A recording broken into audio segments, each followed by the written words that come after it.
I'm joined on the programme by Joe Perry, whose match was interrupted at yesterday's World Snooker Championship. Joe, hello there. Can you talk me through what it felt like for you? I'd like to know kind of the tension, the passion that was going into the game, and then what happened? Yeah, so we just started our first round match. Obviously, tensions are high, pressure situation. You're sort of trying to ease yourself into the match and get used to the atmosphere. And we've been playing about, I don't know, 5, 6, 7 minutes maybe. And all of a sudden, just out of nowhere, someone jumped the barrier from the first row, hopped on the table and sort of destroyed it. So, yeah, unprecedented. Had no idea what to think, really, just in a state of shock. Did any part of you want to give that person a sock in the jaw? I'm not saying you should have done. I'm not condoning violence, but I'm just kind of thinking you're playing a match that means a great deal to you financially, in terms of your career, in terms of athleticism and sporting achievement. Someone jumps on the table and messes up the whole thing, both literally and all the balls go all over the place.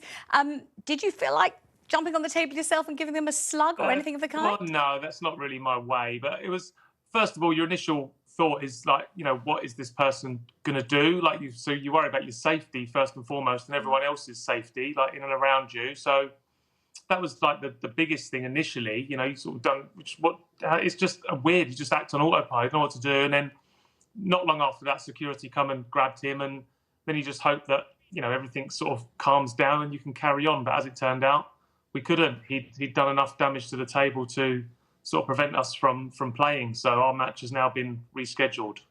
All right, you're being extremely contained. We know that violence is not your bag. We get that about you. Obviously, a stoical kind of personality. But actually, how do you feel about this? You've now got to be tense and anxious for a further however many hours or days. It's all been delayed and postponed. And I'm not sure whether you clearly see a link between just stopping oil and snooker in the first place, do you? No, of course not. I don't see the connection, but it's not really my place to comment. These people have their agenda. They're trying to get their message across. Whether it's the right way of going about it, probably not. But I suppose they want to get their message across, and that's how they can get maximum exposure. I don't know. I don't really want to give them any more exposure, to be honest. It's inconvenient, but like I say, at the end of the day, no one was hurt.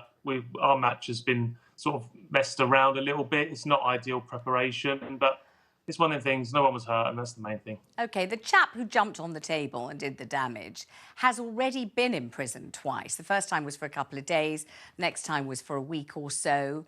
So if he goes back in, it's a third jail term. Obviously, it would seem it's not a deterrent because he keeps on doing it. Maybe it's even, an extra kind of accolade each time he goes into prison. Do you think, therefore, that the sentences are too short? Do you think they need to be tougher to put off these protesters from doing what they're doing?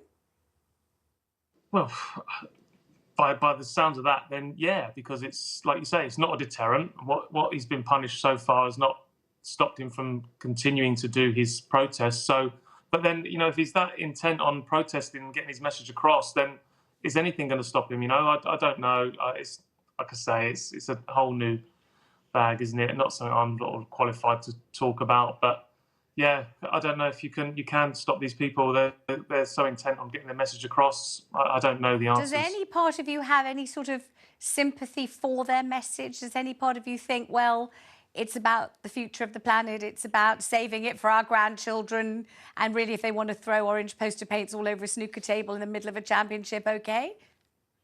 Yeah, no, I'm all for people, defending the cause, and it's a rightly cause. There is genuine concerns out there, but I personally don't think it's the best way to go about it. If you want to get people on your side and get a lot of interest in what they're trying to campaign for, I'm sure there's better ways out there than sort of disrupting sporting events and other events and causing lots of upset and misery to innocent people. So I feel their sympathy, but I'm pretty sure there's other ways of going about it. Well, I wish you lots of luck when you do finally get the chance to play. Thank you very much for joining us. Joe Perry there, the snooker player. And to respond to Joe's comments, I'm now joined by Anna Holland from Just Stop Oil. Now, you very probably are familiar with Anna because last year There she is. You can see her if you're watching. If you're not, I'll describe it. She's throwing tomato soup over Vincent van Gogh's Sunflowers at the National Gallery in London. And she joins me on the programme. Hello, Anna. Thanks for joining us. So you see there a rather disgruntled, rather fed up snooker player who, you know, that's his job, that's his profession, it's his passion, it's his career. The whole thing had to be abandoned because of the Just Stop Oil protest. How do you feel when you hear what he had to say? Well, hi, Vanessa. Thank you so much for having me on. So, yeah, I'm Anna. And aside from being one of the young people who threw tomato soup at Van Gogh Sunflowers, I'm a 21-year-old university student. And I first became a supporter of Just Stop Oil when I realised, just like thousands of people across the country, that our unelected government cares more about the exploitation of fossil fuels than they do about the lives of every single one of us.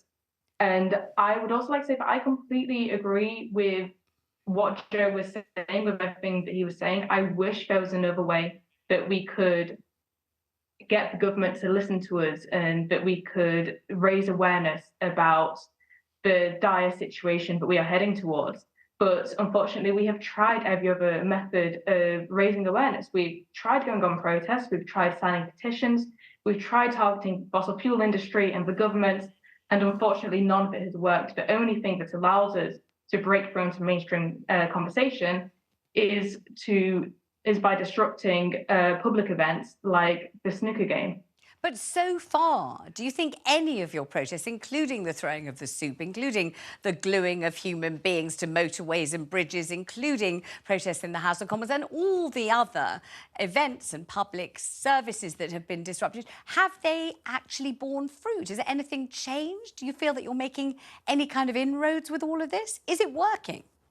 Oh, definitely. So just in last year, every single political party, apart from the Conservatives, adopted our demand of no new oil and gas in their political manifestos.